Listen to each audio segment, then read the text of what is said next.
Igal esimesel statistikaloengul mina andsin õpilastele väikese küsitluse või viktoriini. Sealhulgas oli alati selline küsimus.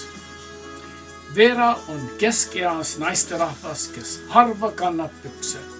Ta eelistab seelikut ja valget bluusi, mida katab taskutega kardiganiga.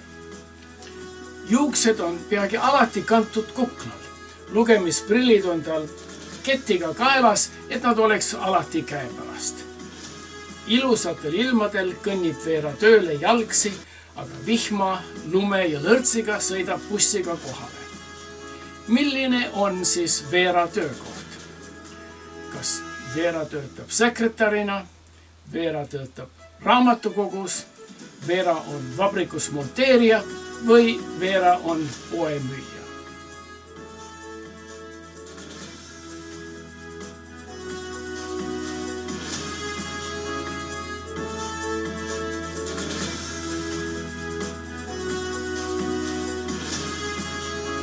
Evolutsioon on tüürinud inimlooma mõistust ja arusaamust mustri tuvastavaks. Kui primitiivsed inimesed Aafrikas savannal kuulsid või nägid põõsas midagi liikuvat, siis need, kes oskasid ohusignaale tuvastada ja kiiresti ära joosta, jäid ellu ja nende geenid jäid genofondi alles. Nende geenid, kes ohumustrit tähele ei pannud, olid Darwini loodusseadusega eemaldatud. Mustri tuvastamine on üks võimas viis, kuidas inimesed mõistavad elujuhtumeid.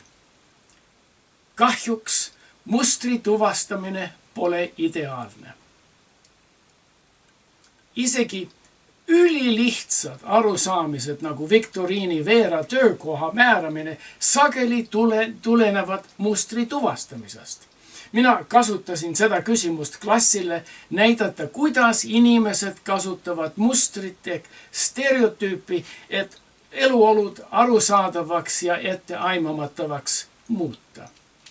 Mina esitasin Veerat stereotüübina või mustrina, nagu mina ette kujutan raamatukogu tädisi.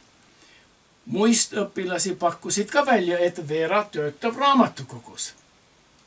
Aga õigem viis otsustada, milline töökoht kuulub Veerale, oleks olnud tõenäosus. Arvestades väheste raamatukogudega, võrreldes teiste asutustega, on kõik teised töövalikud tõenäosemad. Kui ainult tõenäosust kaaluda, poemüüja võiks olla viktoriini parim vastus. Meie kõik otsime mustreid ja kasutame mustrit selle jaoks, et elust aru saada ja sündmusi ennustada ja põhjuseid seletada.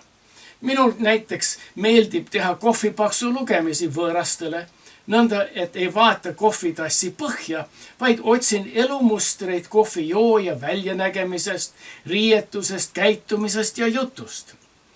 Horoskoobifännid otsivad mustreid tähtede ja planeetide positsioonidest. Inimesed mitte ainult ei tuvasta mustreid, aga sageli ka järgime teiste inimeste mustreid oma käitumise ja mõtlemisega. Me laename omale eeskujulike inimeste mustreid ja käitume ja mõtleme nagu vanemad kooliõpetajad, sõbrad, kirikuõpetajad ja isegi poliitikud näitavad ja käskivad. Ülikooli esmakursuslastele määratakse nõustaja, kes aitab õpilastel kursuste õppekavast sobiva õppekava valida. Nii minule juhtus armas tütarlaps Debra Dombrowski. Kohe selgus, et Debra polnud tavaline õpilane. Kui teised kandsid teksapükse ja T-särke, Debral oli alati seljas seelik, alati valge bluus, alati mingi lipsumoodi sall ja kõrge kontsaga kingad. Debra tahtis, et mina aitan talle valida õppekava, millega tema täidab oma unistust olla Ameerika suursaadik Hispaanias. Polnud mul ju raske teda nõustada. Oli vaja hispaania keelt ja politoloogiat, aga mina tundsin ka kohustust tüdrukule selgitada, et tema eesmärk polnud väga tõenäoline. On ju iga täiskasvanu elus ainult 4-5 Hispaania suursaadikut ja saadiku koht on rohkem seotud tutvustest kui kooli õppeprogrammist. Kohe peale meie esimest juttu vahetas Debra oma õppekava nõustajaks teise professori. Võib-olla ta arvas, et ma ei osanud tähele panna, et ta oli ennast suursaadiku väljanägemisega värvinud. Tänapäevani pole Debrost saanud Hispaania suursaadik, kuigi on juhtumid, kus mustri omaksvõtt on õnnestunud isegi siis, kui see polnud väga tõenäoline. Hitleri välisminister Joachim Ribbentrop oli ju lihtne ja tavaline šampanjamüüja, kuni ta palus aadli perekonda ennast lapsendada, et saaks kasutusse võtta austusväärse eesliide von. Hitleri matside seltskonnas kõlas von Ribbentrop hästi ja välisministrina saadeti ta Molotoviga eestlaste saatust määrama. Aga puänt polnud von Ribbentropist. Tähtis on arusaamine, et inimesed kasutavad mustreid otsusteks ja mitte tõenäosust. Hitler ei kaalunud, kas on tõenäoline, et šampanjamüüjast saab hea diplomaat, vaid kaalus, kas aadli päritolu sobib diplomaadile. Koroonaviiruse pandeemia toob kaasa palju märgatavaid mustreid, mis võivad tähelepanu tõmmata. Sotsiaalmeedias ja paljudes seltskondades esitakse igat sorti mustreid. Igal ühel on ju tuttav või on kuulnud kellestki, kellel on juhtunud üht või teist. Pole aga mingit põhjust ega huvi rääkida inimestest, kellel ei juhtunud midagi või kellel polnud tähele pandud kogemusi. Tõenäoliselt pole ju vaktsiinidega halbu tulemusi. Miljardid inimesed on vaktsineeritud ohutult ja tõhusalt. Ebatõenäolised on need vähesed tulemused, millest vaktsiinivastased jutustavad erinevates foorumites, kus juhused paljunevad mitte tõesti sündinud juhtumite arvel, vaid korduvate kuulujuttude najal. Tõenäoseid jutte ei korrata, sest eduka vaktsineerimist pole midagi rääkida. Jääbki arusaamine või muster, et vaktsineerimine ei ole õigustatud, kuigi tõenäoliselt õnnestunud juhtumeid ületavad miljardeid. Sageli ebaõnnestunud juhtumid on seotud vanade ja nõrkadega, kelle elu oli niigi habras. Oluline on rõhutada, et inimesed on psühholoogiliselt häälestanud otsima ja tuvastama mustreid, isegi siis, kui neid pole olemas. Sellesse lõksu sattuvad isegi teadlased. Üks minule meeldejääv näide on psühhiaatri poolt tuvastatud vaimuhaigus nimega trapetomaania.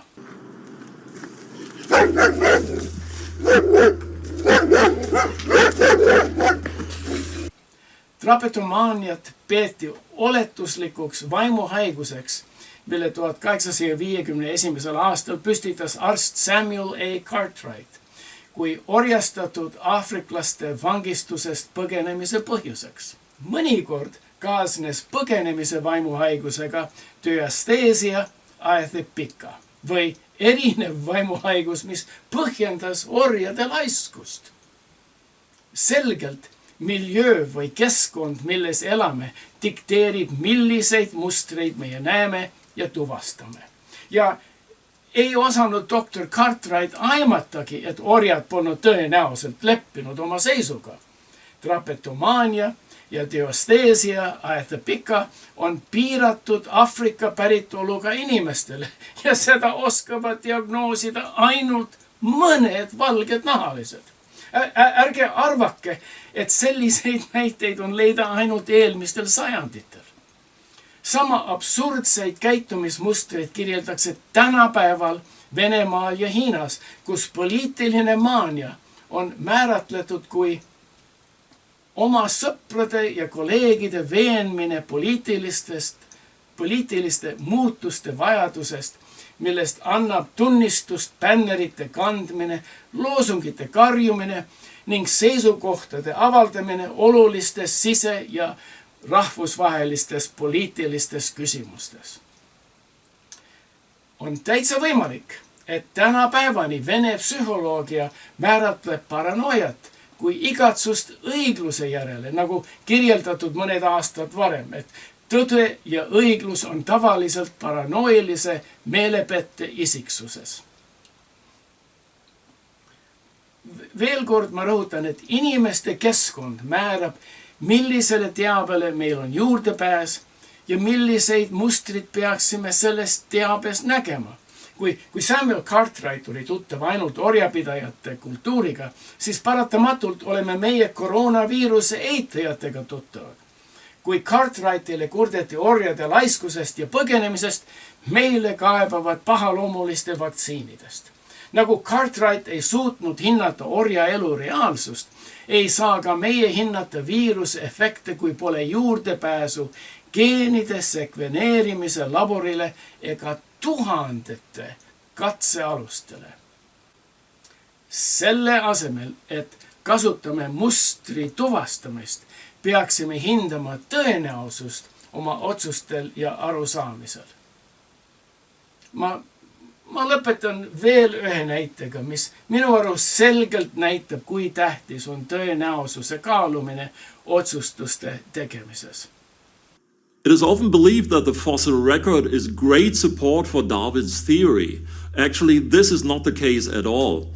If we look at Darwin's theory, it makes certain predictions like gradualism, that everything came into being very continuously and that there were small changes building up to big changes. But what the fossil record says is actually the contrary. What we find is not gradual developments, but saltations. We don't find stepwise building up, but sudden appearance of new forms and new body plans. Saksamaa riikliku muuseumi paleontoloog on Günther Beschli, kes järeldab, et tema fossiilide uurimised lükkavad ümber evolutsiooniteooria. Beschli seletab, et evolutsiooniteooria viitab sellele, et loomad muutuvad järk-järgult, et maksimeerida oma ellujäämise võimalusi. Tema leitud fossiilid aga ei näita järk-järgulisi muutusi, vaid pigem dramaatilisi muutusi. Sellega kõige parem rekord evolutsioonist ei toeta teooriat. Kes vähegi aru saab statistikast, teab, et fossiilid on haruldased. Loomasurm peab juhtuma just sellises ideaalses kohas, kus keha ei lagune normaalselt, vaid kivistub. Tõenäoliselt muistsurnud loomad ei kivistu ja neid haruldasi eksemplari, mida on võimalik leida, pidid olema märkimisväärselt palju. Loomade fossiile, mida polnud palju, on väga haruldaselt leida. Liikidel, mis läbivad evolutsioonilisi muutusi, on suhteliselt vähe kohanemisvõimelisi liikmeid ja seega pole väga tõenäoline selliseid pooleli kohanevaid näiteid leida fossiilidena. Alles siis, kui evolutsioon on oma töö lõppfaasis ja kohanenud isikuid on palju, alles siis on nende kivistanud fossiile leida. Günther Beschli fossiilide rekord on statistiliselt ootuspärane ja vastupidiselt tema väitele toetab evolutsiooni. Mustreid võib leida Aafrika savannal, kivihunnikutes, orjade elulugudes, pandeemia andmetes ja inimeste stereotüüpides. Igast tuvastatud mustrist võib teha vale järelduse, kui ei võta arvesse tõenäosust.